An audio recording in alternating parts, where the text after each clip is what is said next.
John Wilson here from Property Investment Blueprint. Now, I just wanted to do a quick video about SIPPs. Now, I received a question from one of our subscribers yesterday about SIPPs. Now, what's a SIPP? SIPP is SIPP. It's a self-invested pension plan, and you can put property into those. It's basically a tax-efficient vehicle that allows you to save for your retirement and do that. So, but before I go on, I will say I'm not a financial advisor, so please don't trust anything I say. Check it out for yourself. Speak to a financial advisor. So, you can't put, as far as I know, domestic property, as in like a regular buy-to-let, into SIPP. There was word a few years ago about like some kind of investment fund that was allowing you to swap your investment, like you'd sell your properties to this fund and get your buy-to-lets in there that way. But I also saw that they had they'd gone bust or something, so I'm not sure if that's currently available. Anyway, I believe you can put commercial property into a SIPP. Now, as far as I can tell, the definition of commercial property is if you have bought property with commercial funding and are running it as a commercial enterprise. Now, the question I got was regarding HMOs. So an HMO is a house and multiple occupation, where you have you've got a property and you're letting out the rooms on an individual basis, and that's great from a cash flow point of view. You get very high yields from HMOs. They are obviously quite high, intensive on the management side, because there's often a lot of turnover of the rooms.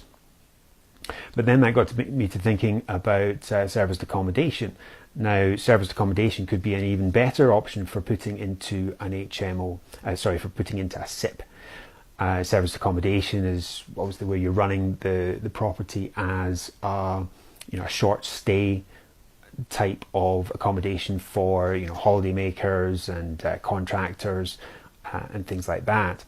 Now, the benefit about serviced accommodation is that you're going to get a far higher yield for the same property versus if you were renting it out to a single family on an AST, just a regular lease, tenancy lease. You can often double, triple, even quadruple your profit on the same property by running it out as a serviced accommodation unit. Now, the other thing about serviced accommodation is that most buy-to-let lenders do not allow you to run the property as a serviced accommodation on their terms. So you can't generally just swap over from just a regular let to a serviced accommodation let. You can't do that. So you would have to buy using commercial lending, and there are one or two specialist serviced accommodation lenders popping up as well. So buy with commercial lending, but if you're able to do that, then it's great, because as a commercial property or a commercial enterprise, it's not affected by the new Section 24 regulations either. Now, if you're not aware, Section 24 is the new changes to the tax relief for rental property. So previously you were able to claim 100% of your mortgage interest payments against your rental income for tax purposes, but that's being phased out by 2021, I think. So that's no longer going to be available. So serviced accommodation is going to be even more attractive because of that. And because serviced accommodation, if you've done it properly, then that's considered a commercial enterprise, so you're going to get round the Section 24 regulations. So that's a plus. You're also going to get higher income, as I've already said, and in my experience, people treat these properties better than if you can have bad tenants. I mean, you can have bad guests as well if you're renting it out as serviced accommodation, but in my experience, people treat it a lot better, and there's less wear and tear than there would be in a rental property, a regular rental property.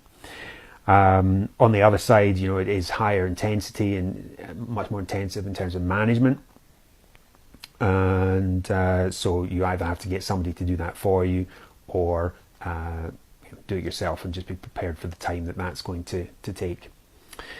So yeah, that's it for this video. If you want to know more about service accommodation, I do cover it in our free property course, and you can get that by going to freepropertytraining.co.uk. That's freepropertytraining.co.uk. And yeah, if you've enjoyed this video, then do share it, like, subscribe, and I'll speak to you next time. Thanks for watching.